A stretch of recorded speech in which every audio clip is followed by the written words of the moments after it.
Usually I would try not to let you see it, but I honestly don't even care if you see this dresser today. Today's been a weird day. I got rained on while I was walking my dog. See, I normally like rain, just not when I'm being rained on. When I'm out in the rain, it's different. Just kind of been a weird day. Kind of been a weird week. Yeah, I don't know. Anyways, one of the unfortunate C's of having my iPhone 6 and not being able to get iOS 13 is that you needed an iOS 13 enabled iPhone in order to download WatchOS 6. So I was stuck on WatchOS 5 as well, even though I technically had a WatchOS 6 supporting Apple Watch. But luckily, now that I have a iOS 13 supporting iPhone in my new iPhone 11 Pro Max, that's an obnoxious name, now I can go ahead and download WatchOS 6. Okay, here's my watch telling me I need to burn some calories and breathe. Okay, watch, whatever. And we're running software version 5.3.4, because that's the latest I could get up until this point. But here we go, WatchOS 6.1.1, and I can't even see what's new for WatchOS 6 anymore, because this is, of course, the latest version, 6.1.1, and they only tell you what's new in the latest version. So I guess WatchOS 6 is just a bunch of bug fixes and security updates, so yeah, that's all that's new on WatchOS 6, guys. Anyways, I'm going to go ahead and install it, but before that, we need to make sure Apple Watch is on its charger and in range of this iPhone connected to Wi-Fi. This iPhone's connected to Wi-Fi. I guess we need to find a charger now. Alright, here we go. Where's my watch? Here you go, watch. Get the charger treatment. Yeah! So now let's prepare to install on the phone by clicking install. So we enter the passcode to my iPhone, I suppose, because it's a 6-digit passcode instead of a 4-digit passcode on the watch. Here's the software terms and conditions before every update no one actually agrees to, but we're going to agree to them, but we didn't read them. I don't know. And now we're verifying the update as we speak. Now it has already downloaded WatchOS 6 onto the watch because you can't actually stop that anymore. It automatically downloads software updates. You can stop it from automatically installing, which I've done because I like to install them myself, but you can't stop them from automatically downloading, so it just has to install at this point. I'm going to use my old phone to stopwatch about how long this update's going to take, because we're going from WatchOS like 5.3.4, I think it was, all the way to 6.1.1, so it's a whole large software version. I expect this to take quite some time.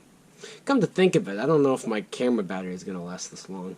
Well, the verification changed to installing, so hopefully it's installing now, and we just got the white Apple logo. So it took about a little over 40 seconds, because I didn't start the stopwatch till a little later. But we're probably starting to install now. I forgot to mention this is an Apple Watch Series 3. Obviously an aluminum case, but that doesn't really matter.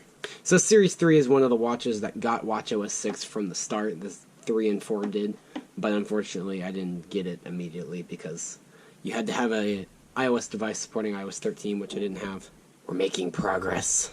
So it appears that after only about 18 minutes, we're done. So WatchOS 6.1.1, your software is up to date. So the watch here is rebooting, so we'll see if everything's good in just a minute. Sorry, I had to use my camera very liberally during that because I didn't want to drain the battery. It's at 24% right now. I didn't charge the camera before this video, which is probably a bad idea. Keep that in mind for the future. And there we go.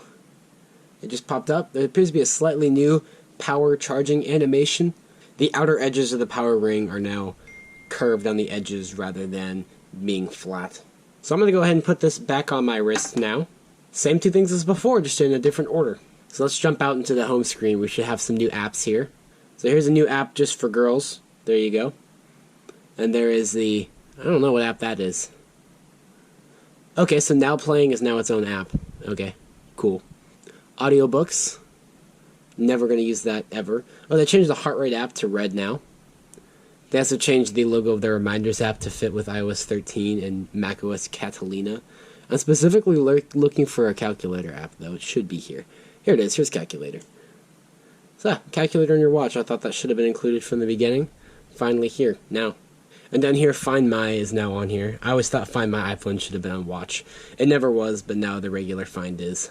For some reason, it still only shows people. You can't see devices with the Find My app. That should be a thing because it's your watch, right? Okay, the big new thing is the App Store. There's now an App Store directly on the watch, so you don't have to use the phone to download apps anymore. So that's pretty nice. Let's see if this ever loads up. Yep, here we go. New to Apple Watch. There's some games. All that stuff. It works like the App Store on iOS. Just instead of having bars on the bottom, you have just all the regular information by scrolling, and then you just search at the top. I honestly don't remember what else is new in WatchOS 6. There is your play pause for... No. There's your remote. That's what that is. Alright, cool. So yeah, that's it for today. It didn't come out as well as I expected, but I'm gonna go ahead and upload this because I at least want to have something out for you guys to look at today. But go ahead and let me know what your favorite WatchOS 6 features are that I need to check out, because obviously a lot of you have probably had this longer than I have at this point. So I'll be checking it out the next few days, and I'll see you guys later. Bye-bye.